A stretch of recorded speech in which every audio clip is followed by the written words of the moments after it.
Hi, how's everyone doing today? Awesome. Amazing. Well, since I have your undivided attention, do you mind if I ask you a few questions? Hopefully, yes? Thank you.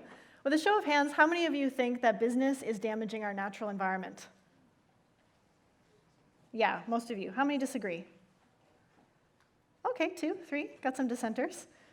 Well, the answer is yes, and in 2010 they tried to calculate that, and it was at a cost of, for just that year, $2.2 trillion. And that was the cost that it would take to clean up what had happened. That was about a third of total profits earned that year by all companies in the world. So it would be interesting to see if their priorities were different, what would happen. And how many of you agree that business is contributing to the inequality we see today, especially financial inequality? Yeah, probably about 75% of you. And how many disagree? Okay, got a couple. And the answer to that is yes. Since the early 80s, the average salary of a CEO has risen dramatically. It is now 206 times that of its average worker. So if an average worker makes $50,000 a year, the average CEO makes about $10.3 million, and that's just in 1 year. So it makes business seem pretty bad. It's harming our environment, and it's not contributing very much to society. So should business end? Should we try something different? Well, my argument is no. I think business is the very thing we need to solve our problems. But not business as usual. Business with a very special twist. And that's something I want to share with you today. So, full disclosure, I run a business, as Verena mentioned, with an amazing team called the Social Enterprise Institute. And it helps other businesses start, very special businesses, as I'll let you know later. And I have a business degree, so I'm a little bit biased. But I didn't always feel so positively about business. In fact, for most of my business degree, I didn't feel that business was very good at all. And at first I thought it was just because I was bitter that my parents encouraged me to take a professional degree instead of pursuing my dream to be a rock star flute player. They're so patient. But I also felt that business school was just turning me into another brick in the wall, another cog in the machine, destined to have a job in a bank or at a call center, which is what a lot of my fellow students ended up doing. But I also found the language kind of harsh and militant with terms like cutthroat competition, target market, execution, guerrilla marketing, and slaying the competition. Forgetting what I was going to say next. Oh, yeah.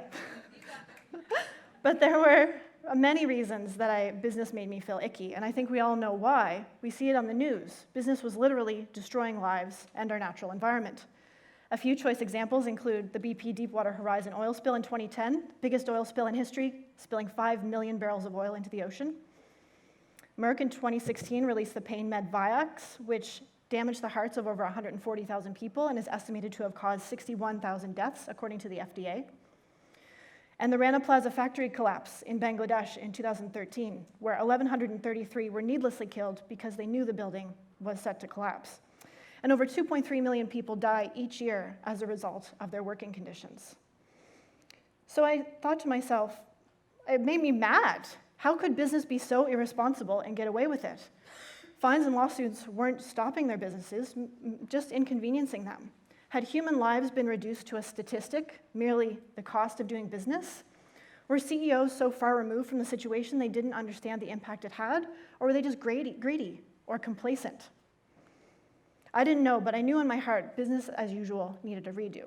So I told my 18-year-old self that I could get through business school if I knew I was using it as a tool against the bad guys, that knowledge was power, and if I learned how to work within the system, maybe that was the best way that I could change it. But I was 18, and I had no idea what the heck I was doing. So for the next 6 years, I aimlessly and slowly finished my business degree, and I got a variety of work experience in a lot of cool areas.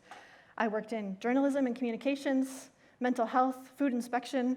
I even got to help edit a philosophy textbook and start an online vintage clothing shop. And while those were great experiences in business, they were all sort of still business as usual. And then I had an aha moment. I realized there were already a huge movement of people doing business differently. I started working at a place called the Hub Halifax. The Hub Halifax was a place where you could rent a desk part-time, really cheaply, to start a business, study, or simply get out of your house if you worked home alone and work with other people. But it's part of this global movement of impact hubs, of which there are 90 around the world, which are trying to see what happens when you bring a community of people together from a variety of different backgrounds, cultures, industries, and experiences to get them talking and seeing what kind of solutions and innovations they can create to help society. The Hub was started in 2008 by Tracy Boyer on your left and Joanne McCrae on your right, two badass powerhouse ladies who are still doing amazing stuff in the city. And although the Hub closed in 2014, its spirit still lives on. And I've heard some murmurs that something new for the Hub is coming soon. And it was at the Hub I met all these entrepreneurs, but they weren't just entrepreneurs looking to solve a customer problem, build a big business, sell out, and move on to the next thing. They're entrepreneurs that were noticing problems in their community, problems like accessibility for persons with disabilities, the environmental degradation that's happening in our environment, and the treatment of workers. And they were working to try to address those. I met entrepreneurs like Sarah Craig, who runs I Heart Bikes, whose purpose was to get more people active every day. Her motto is, everyday people on bikes every day. So from her waterfront repurposed shipping container, she provides really easy to ride bikes, easy to bike routes around the city, and does tours around to local businesses. I met Limia Reddick, who's doing the really important work of facilitating conversations between people with very different opinions and try to bring some understanding. She's hired as a facilitator, and she does a variety of other things, more than I could mention, but I was very privileged to work with her as a mentor with the Halifax Music Co-op on their board, and she helped us through many a sticky situation. And just recently, she brought a group of African Nova Scotian youth from North Preston to the National Ballet School to do a project on dance as a part of community and culture. And Hannah Nelson from Aficionado provides fresh frozen local seafood caught with sustainable fishing practices. And while she was building this business with her husband, she was also building one called Aerosan that provided waterless toilets in crisis zones to help eliminate the spread of disease. And I met so many freaking amazing people at the Hub. There were hundreds of members over the 6 years it was open. And they were all trying to do this thing, or most of them at least, trying to identify a problem in the community and work using business as a tool to solve it. So there's actually a word for people that do this, that use business as a tool to create a social or environmental benefit at the same level as financial return. And it's called social enterprise. And those who do it are called social entrepreneurs. Social enterprise is the perfect meld of social impact and financial sustainability. Social entrepreneurs don't ask how much money can I make. They ask what problems are happening in the world and how can I fix them. And the legal structures they can choose can help make sure that they're still achieving those goals, even when they sell. It's a perfect balance of the theory of nonprofits helping community and society with that of for-profits creating a financial return. And the majority of profits in most social enterprises, 60% usually or more, are reinvested into the mission, not taken for personal wealth. I like to call it business, but better and more improved with 60% more moral fiber. Helps to create society, keeps society regular. That was not my joke.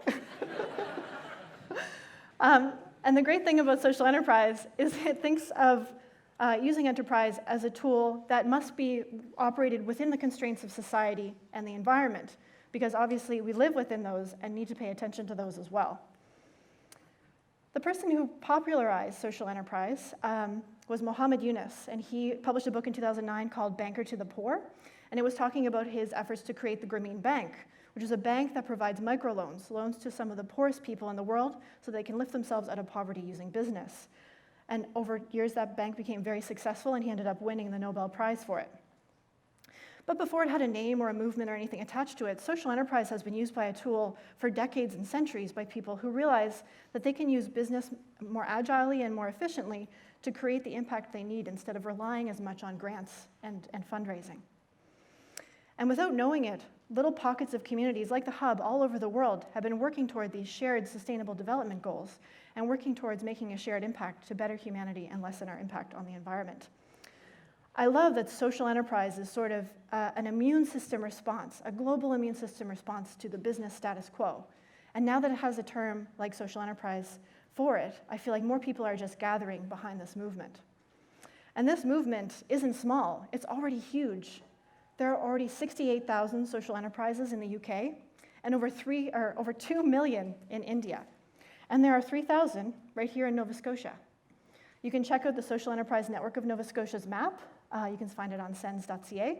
And you can check out all the different social enterprises across our province who are making huge impact. And for those of you who have heard about the cooperative movement and the anti-Ganesh movement in Nova Scotia, social enterprise was a huge part of that. So social enterprises in Nova Scotia are actually quite old. The average age is 30 years, and many of them create millions of dollars of revenue each year. So I want to leave you with a few examples of those larger social enterprises. So New Dawn was created in Sydney, Cape Breton in 1976 as a way for Cape Bretoners to take back control of making decisions for their own economies after many years of industry and government controlling from afar. So New Dawn said, what problems are facing our communities? And they started building enterprises around those. So they did things like services for seniors so that they could live home for longer, affordable housing, a community investment fund so that businesses could start and grow, a center for social innovation, much like the Hub, where people can rent space, have events, and work together, a Meals on Wheels enterprise, and an immigrant settlement enterprise. Stonehearth Bakery, you might all recognize. They've been around for over 30 years in Halifax and supply most of our grocery stores, as well as they cater to businesses and do most of the catering for events that you might have been at hotels and conference centers. They employ people with mental health issues who otherwise wouldn't be able to secure employment. And they just won 2 awards, the Chamber of Commerce Business of the Year Award and Innovative Business of the Year Award. And they were the first kosher bakery in Halifax. Aki Energy works all across the country to empower First Nations communities to become economically self-sustaining by training a lot of its constituents in how to do green energy retrofits and work in green energy trade, as well as to create healthy and sustainable food sources. And the owner, Sean Loney, thought that this model was so innovative and was so helpful, he created a book on how to do it to empower people all over the country to do the same thing. Bia Honey is also right here in Halifax. They help youth ages 12 to 17 to learn how to be beekeepers and to take responsibility of taking care of those bees themselves, to educate the population on the importance of beekeeping on a global scale. And they also harvest the honey and sell it in the market and at stores. So we have to realize business is not a realm in which we live. Business is a tool we can use in society to make impact, much, much more than just financial impact. I love this quote that says, corporations, money, and nations exist only in our imaginations. We invented them to serve us. Why do we find ourselves sacrificing our lives in their service? So I hope I've convinced you that business as usual cannot continue, that social enterprise is already a huge shift that's making this change, and that you can be a part of it. And I have a few suggestions on how you can do that. One, it's easy. Vote with your dollars. You might think that this doesn't make a big impact, but it really does. Think about what it is that you value, and then make that choice when you go to make a purchase out in the world. Businesses will pay attention, and if enough of us are doing this, they will shift what they produce and how they act to better reflect that. These are all of the social enterprises, not all, these are some of the social enterprises in Halifax where you could get all the things you need in a given week. You could get your bread from Stonehearth Bakery, your furniture from Lake City Woodworkers, your veggies in the summer from Common Roots, your pet food from Pet Stuff on the Go. You could check a concert at the Halifax Music Co-op, renovate your house using the Habitat for Humanity Restore. The options are endless, and they're all happening right here within our city and our province. Second, of course, vote with your time. You can volunteer and make a choice to help either a social enterprise, like the Social Enterprise Network of Nova Scotia, and the members you can find on their website. And even this TED Talk wouldn't have happened without a committed group of volunteers. And lastly, lobby your employers and local government. If more of us are convincing our employers and local government simply to shift the dollars they're already spending, not even spending anymore, but shifting the dollars they're already spending to things that produce more social and environmental impact, that would make a huge difference. So instead of buying office supplies from one supplier, they buy from one that employs people with disabilities or creates more environmentally sustainable products. It's easy, and something that can be done quite easily. And there's a whole movement across the country for that called Buy Social.